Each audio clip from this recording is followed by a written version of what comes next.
프로야구 하나하고 삼성하고 경기를 하는데 하나가 이제 그 점수를 낸 거예요. 근데 이제 연인이 그 야구를 보러 왔는데 그 여자친구는 삼성을 좋아하고 남자친구는 하나를 좋아했는데 하나가 이제 득점을 낸 겁니다.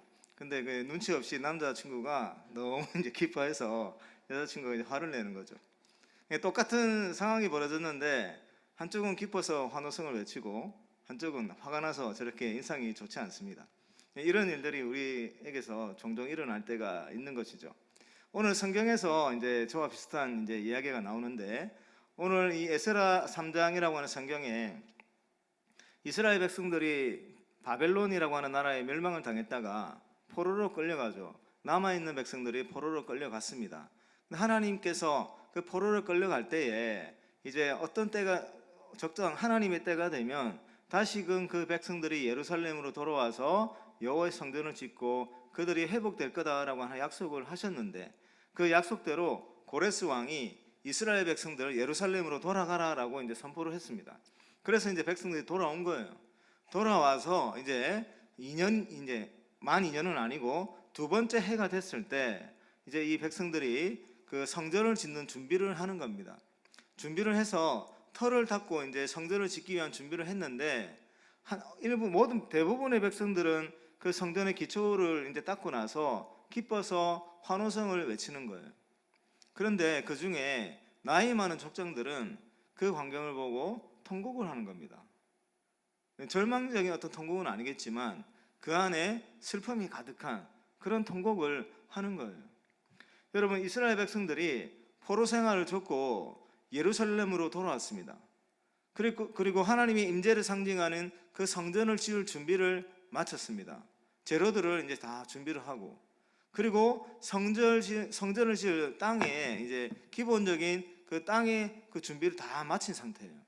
그리고 이제 건축을 시작하면 되는 건데 얼마나 기쁜 순간이 되겠습니까? 그런데 많은 사람들은 기쁨의 환호성을 외치고 그런데 또 일부는 통곡을 하고 하는 일들이 이제 오늘 이 장면에서 벌어지는 거예요. 왜 어떤 사람들은 기뻐서 함성을 외치고 또 왜 어떤 일부의 사람들은 통곡을 하고 있을까? 오늘 그 부분을 놓고 하나님의 은혜를 전하고자 합니다. 먼저 기뻐서 함성을 외치는 사람들, 이 사람들은 무엇 때문에 그렇게 기뻐할까? 그 부분에 대해서 한번 좀 살펴봐야 되는데 여러분, 이스라엘 사람들이 포로로 있다가 바벨론에서 이제 예루살렘으로 돌아왔습니다. 이 사람들이 이제 성전을 짓는데 그 터를 다지고 나서 기뻐서 막 함성을 외치고 있어요. 이 사람들이 왜 이렇게 기뻐할까요? 왜 이렇게 기뻐할까요?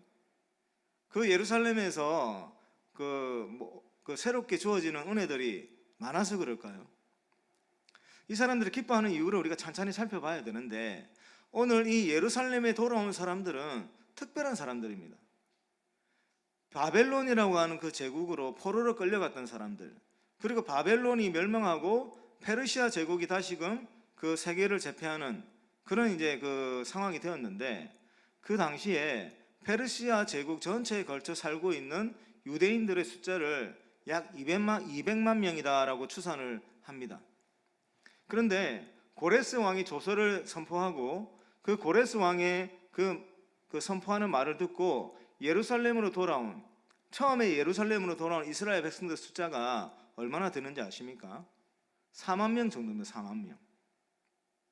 그 제국 안에 포로로 끌려와가지고 살아가고 있는 하나님의 백성들의 숫자가 200만 명인데 막상 그들에게 자유를 선포하고 다시 예루살렘으로 돌아가서 하나님이 성전을 지어라라고 허락을 했더니 돌아온 숫자가 190만 명도 아니고 180만 명도 아니고 4만 명입니다. 4만 명. 10%도 되지 않습니다. 약 2% 정도가 됩니다. 그러니까 이 사람들 얼마나 특별한 사람들입니까? 에스라서 1장을 보면 그 이야기가 나오는데 이 돌아온 사람들의 특징이 있는데 하나님의 영에 감동이 된 사람들이에요.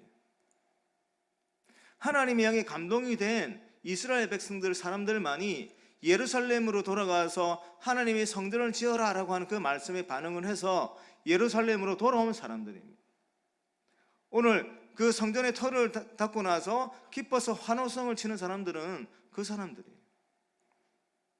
여러분, 예루살렘 그 바사 제국, 페르시아 제국 안에서 오래 몇십 년을 이제 포로로 이제 살았던 거죠. 몇십 년을 페르시아 제국의 그 통치 아래에서 살아서 그 오래 살았던 사람들은 이제 그 페르시아 제국 안에, 그들이 살고 있는 그 지역 안에 자신들의 삶의 터전이 다 있는 거예요. 근데 그 삶을 이제 정리를 하고 예루살렘으로 돌아와야 되는 거예요. 근데 예루살렘에는 자신들을 안전하게 지켜줄 수 있는 성읍도 없습니다. 성전도 물론이거니와 자신들을 안전하게 지켜줄 수 있는 그 성이라고 하죠. 그 성읍을, 그것도 다 무너져 가지고 지켜줄 수 있는 그 성읍도 없고, 또 자신들을 지켜줄 수 있는 군대도 없는 거예요. 4만 명이 돌아와서 자신들을 어떻게 지키겠습니까? 그런 생각을 하니 예루살렘으로 돌아갈 수가 없었던 거예요. 그럼에도 불구하고 이 예루살렘에 돌아와서 주의 성전을 짓고자 하는 사람들은 어떤 사람들이었냐면, 하나님의 영이 감동이 되어서 주님 나라가 다시 오기를 간절히 소망했던 사람들이에요. 하나님의 약속이 성취가 되기를 간절히 바랬던 사람들이에요. 이 중에는 그 바사 제국에서 태어나서 어린 시절부터 그 바사 제국에서 살았던 사람들이 대부분일 겁니다.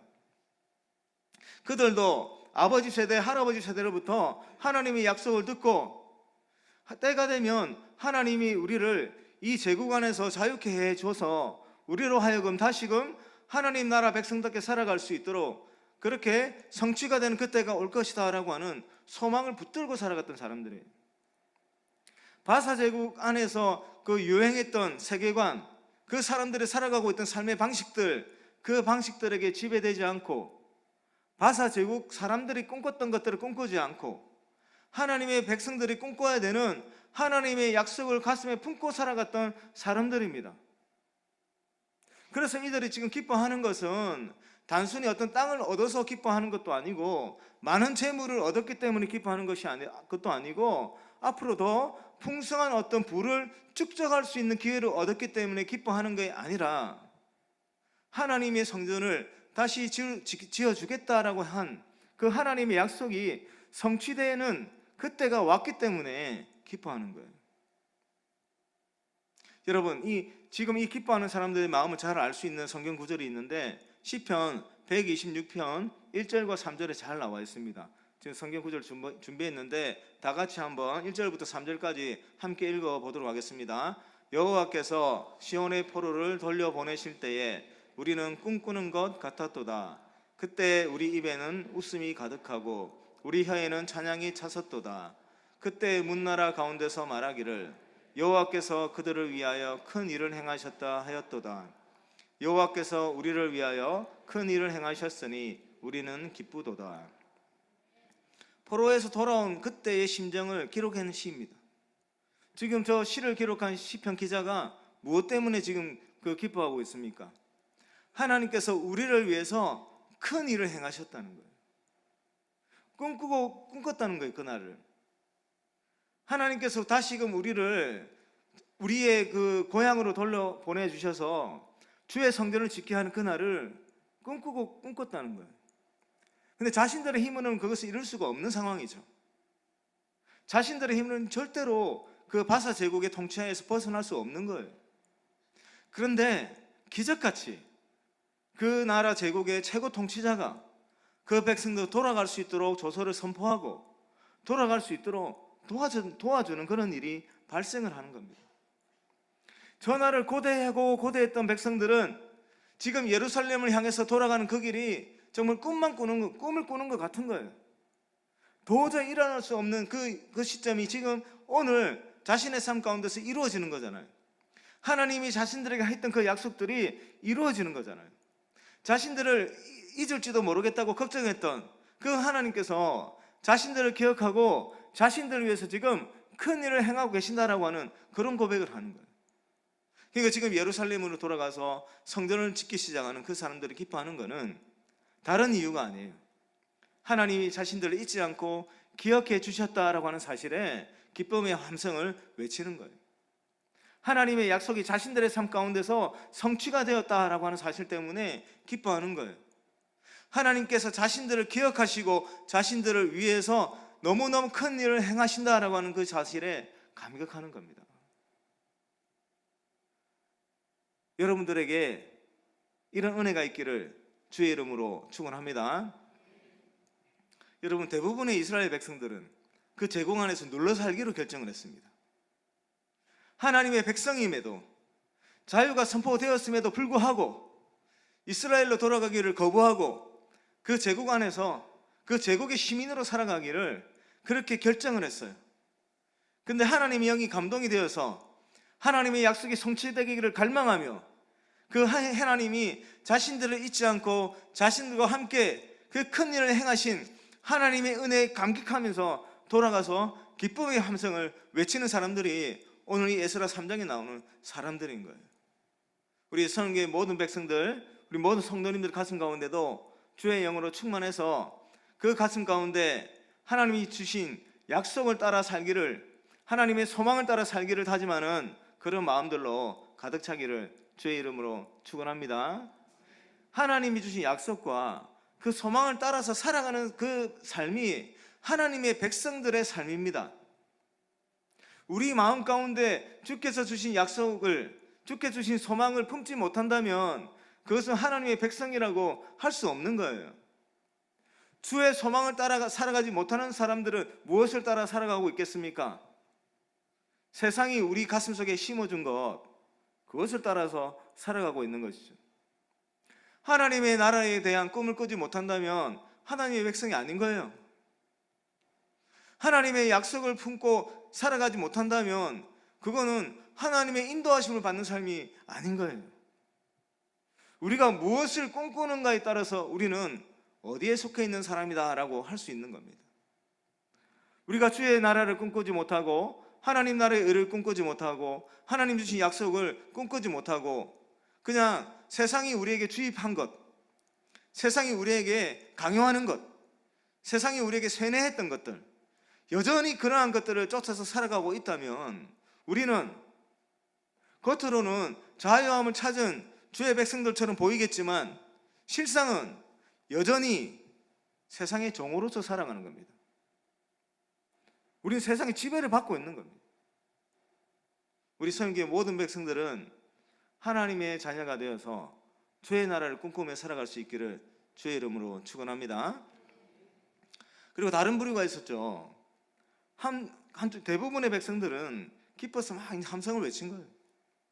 근데 일부 나이 많은 분들은 통곡하고 있습니다. 통곡.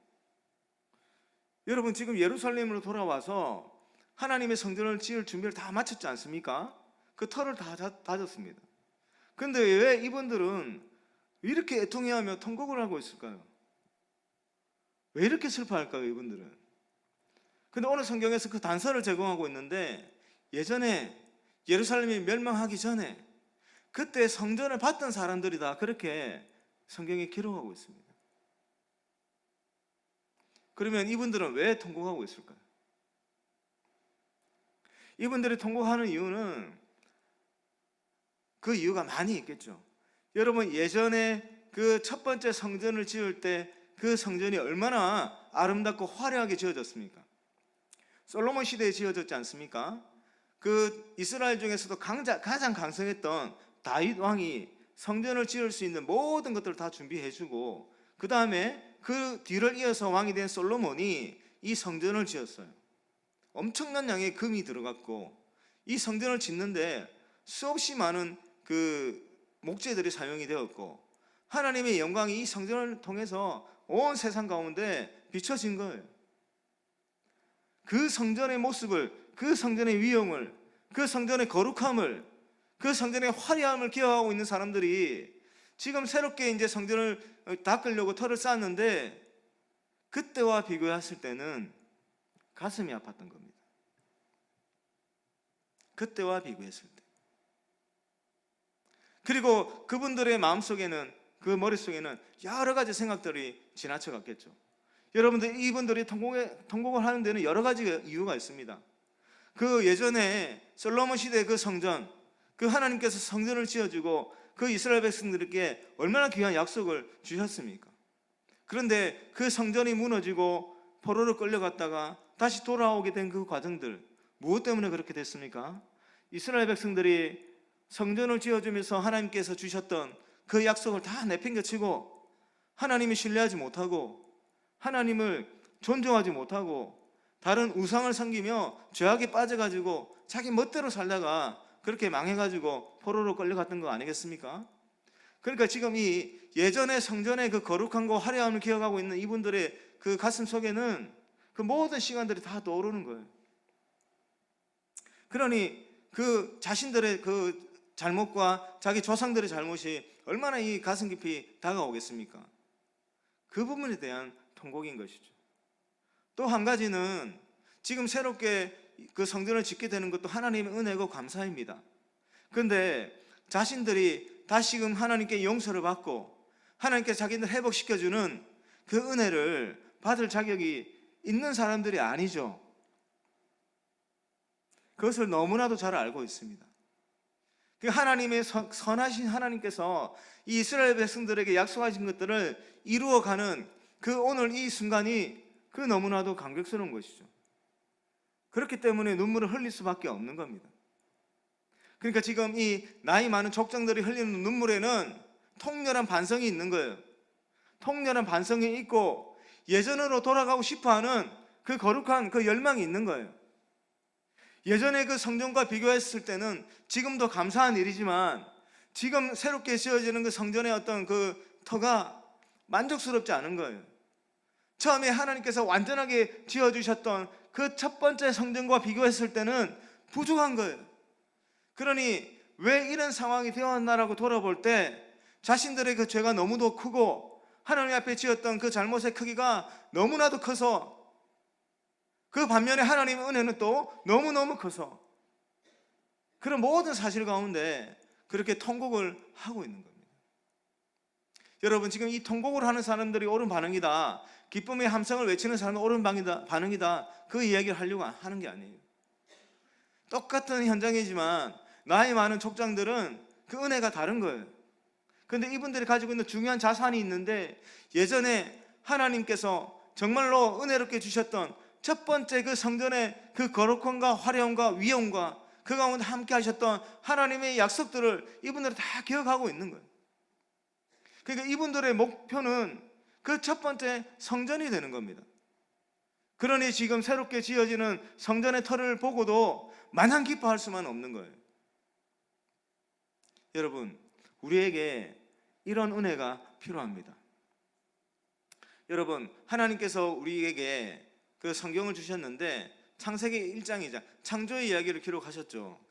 죄로 말미암아 타락하지 않았던 그때 시점을 기록을 하셨습니다. 하나님께서 짧지만 2장밖에 되지 않아요.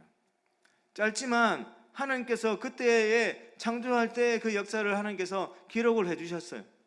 이게 왜 중요하냐면 여러분, 우리들이 지금 살아가고 있는 삶의 모습들이 있죠. 우리에게 죽음이라고 하는 것들이 있고 우리에게 결핍이라고 하는 게 있고 우리에게 하나님의 형상을 잃어버리고 사랑하기 힘들고 우리 안에 부패한 모습들이 있지 않습니까? 이것들이 원래의 모습이 아니다라고 하는 것은 하나님께서 우리에게 분명히 보여주는 거예요. 아주 길게 장황하게 기록하지 않았지만 하나님은 핵심적인 단어와 핵심적인 장면으로 원래 우리를 처음에 만들어 주셨을 때 우리를 얼마나 거룩하고 우리가 얼마나 위대한 존재로 창조되었는지 하나님은 분명하게 보여주셨습니다. 그것이 바로 하나님의 형상대로 우리를 지음을 받았다라고 하는 기록이에요. 그리고 죽음이 원래 없었던 사실, 죽음이 우리 안에 자연스럽게 존재했던 그런 현실이 아니라는 사실도 하나님께서는 분명하게 알려주셨습니다. 여러분, 우리가 목표해야 되는 바는 바로 이 부분입니다. 우리가 예수를 믿고 하나님의 사람으로 거듭나고 우리가 예전과는 다른 모습으로 살아가는 거죠. 그렇지만 우리가 그 조그마한 변화에 우리가 마냥 기뻐하고 거기에 만족해서 안 되는 이유는 원래 우리의 모습은 하나님의 형상대로 지음을 받았다는 겁니다. 우리의 목표는 하나님의 형상을 회복하는 겁니다. 그 형상을 완전히 회복하는 때가 오겠지만 그때가 올 때까지 우리가 살아있는 동안은 우리가 그 우리를 완전하게 만들어 주셨던 그 하나님의 형상이 어떠한가를 알아서 그 형상대로 회복하기를 우리는 부단히 노력해야 되는 거예요. 그렇기 때문에 창세기 1장에 나오는 우리가 어떤 존재인지, 하나님이 이 세상을 어떻게 만들었는지 그것들을 기억하는 것이 너무너무 중요합니다. 여러분, 예수를 믿고 우리가 새로운 사람으로 변화되어서 살아가고 하나님의 은혜도 우리가 받으면서 살아갑니다. 하나님이 우리에게 여러 가지 은혜들을 주시죠. 건강의 은혜도 주시고 물질의 은혜도 주시고 또 우리가 하는 일에 형통하게 하는 우리의 삶의 어떤 지경들을 넓혀주시는 그런 은혜도 주십니다. 과거의 어떤 실패에서 다시 돌아오게 하셔가지고 새로운 삶의 어떤 터전을 닫게 하시고 새로운 어떤 그런 소망들을 불어넣어 주셔서 새롭게 출발할 수 있는 그런 은혜도 주십니다. 그럴 때 우리 안에 기쁨이 가득하죠.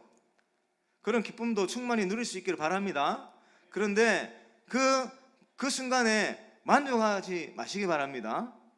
우리의 목표는 예수 그리스도이시고 하나님이 우리에게 처음부터 주셨던 완전하게 만들어 주셨던 그 하나님의 형상이 있다는 사실을 꼭 기억할 수 있기를 주의 이름으로 축원합니다. 여러분, 그렇기 때문에 우리는 오늘 이 순간 하나님과 함께하는 그 시간들을 최선을 다해서 아름답게 만들어 가야 됩니다. 여러분, 지금 오늘 에스라 3장에 나왔던 그 나이 많은 사람들과 젊은 사람들이 보는 기준이 다르잖아요. 보는 기준이 다르기 때문에 한쪽은 통곡을 할 수 있는 거고 한쪽은 마냥 기뻐하는 겁니다. 젊은 분들은 그 하나님이 처음에 만들어줬던 그 성전을 보지 못한 사람들이에요. 그 성전이 얼마나 영화로운 성전이었는지, 얼마나 영광스러운 모습이었는지, 그 성전을 지을 때 얼마나 하나님의 영광이 충만히 임했는지 그걸 못 본 사람들이에요. 그게 기준이 다른 거예요. 기준이 다르기 때문에 목표치도 다른 거예요. 그 나이 많은 족장들은 화려했던 그 성전을 봤던 사람들이에요. 하나님의 영광이 성전에 얼마나 거룩하게 임했는지를 봤던 사람들이에요. 이분들은 지금 통곡하고 있지만 그 내면 가운데는 그때의 모습으로 돌아가고 싶은, 그때의 모습을 회복하고 싶은 그런 열망도 있는 거예요. 기준이 달라지는 거예요. 기준이 다르기 때문에 그 앞으로 살아가게 되는 삶의 태도도 달라지는 겁니다. 여러분들이 오늘 이 시간 하나님과 정말로 너무너무 귀하고 아름다운 어떤 추억들을 쌓아 나간다면, 놀랍고 놀라운 하나님의 영광을 체험하게 된다면, 하나님의 전능하심과 하나님 깊고 깊은 그 사랑을 경험하게 된다면 앞으로 여러분들이 바라보게 되는 그 시야가 달라지는 거예요. 그 영광스러움의 맛을 아는 사람들은 조그마한 은혜에 만족하지 못하고 더 큰 은혜를 소망하며 더 큰 주의 나라를 꿈꾸며 살아갈 수 있게 되는 겁니다. 그래서 하나님께서 우리를 어떤 존재로 만들어 주셨는지, 이 세상을 어떤 세상으로 만들어졌는지를 기억하고, 그리고 내 인생 가운데서도 하나님과 만났던 그 귀한 은혜의 순간들을 기억하면서 살아갈 수 있기를 주의 이름으로 축원합니다. 여러분, 우리 가정 가운데 주셨던 은혜 너무너무 귀하죠. 그러나 그것에 만족하면 안 됩니다. 하나님은 전능하신 분이시죠. 하나님은 무한하신 분이시죠. 하나님의 지혜는 끝이 없는 분이시죠. 하나님의 사랑의 깊이에는 끝이 없죠. 그 사랑의 높이와 넓이도 끝이 없습니다. 그렇기 때문에 하나님의 백성인 우리들이 살아갈 때 있어서 우리들의 가정 가운데 더 평화롭고 더 아름다운 가정, 그 끝이 없는 수준까지 그렇게 만들어갈 수 있는 것이고, 우리들의 삶 가운데 하나님이 주신 소망이 있다면 그것을 어느 한 단계에서 성취했다고 만족하면 되는 것이 아니라 더 높이 나갈 수 있는 거예요. 더 높이, 더 멀리 나갈 수 있는 겁니다. 특별히 우리 청년들, 하나님이 주신 소망을 붙잡고 그 소망을 따라서 살아갈 수 있는 은혜가 있기를 주의 이름으로 축원합니다. 그것이 바로 세상 사람과 다르게 살아가는 믿음의 백성으로 살아가는 길이에요. 우리 청년들과 우리 모든 성도님들 가슴 가운데 하나님이 주신 소망을 붙잡고 그 소망이 이루어지기를 간절히 기대하며 살아갈 수 있기를 바랍니다. 그것이 없는 사람들은 그냥 삶에 하나님을 만나는 희열을 잘 경험하지 못합니다. 그런 하나님의 소망을 붙잡고 그 소망을 이루기 위해서 열심히 달려나가다 보면 그 터가 닦여지고 건물이 세워지고 성벽이 올라오고 성전이 완성이 되는 그런 은혜들을 직접 우리 자신의 삶에서 경험하게 되는 것이죠. 그리고 우리들의 그 개인의 어떤 하나님의 백성으로서의 자신의 모습과 또 하나님이 만든 거룩한 공동체로서 우리 가정의 모습과 또 우리 교회들의 어떤 모습과 우리들의 살아가는 삶의 어떤 환경 가운데 하나님께서 더 영화롭게 만들어 줄 수 있다는 생각을 가지고 그렇게 하나님의 백성으로서 우리에게 허락한 공동체를 갖고 나갈 수 있기를 주의 이름으로 축원합니다. 하나님 더 깊이 만나고 하나님이 허락하신 것들에 대한 더 놀라운 체험을 경험하셔서 작은 은혜에 만족하지 마시고 하나님께서 더 놀랍게 만들어갈 그런 나라들을 우리 각자의 삶 속에서 만들어 나갈 수 있기를 주의 이름으로 축원합니다.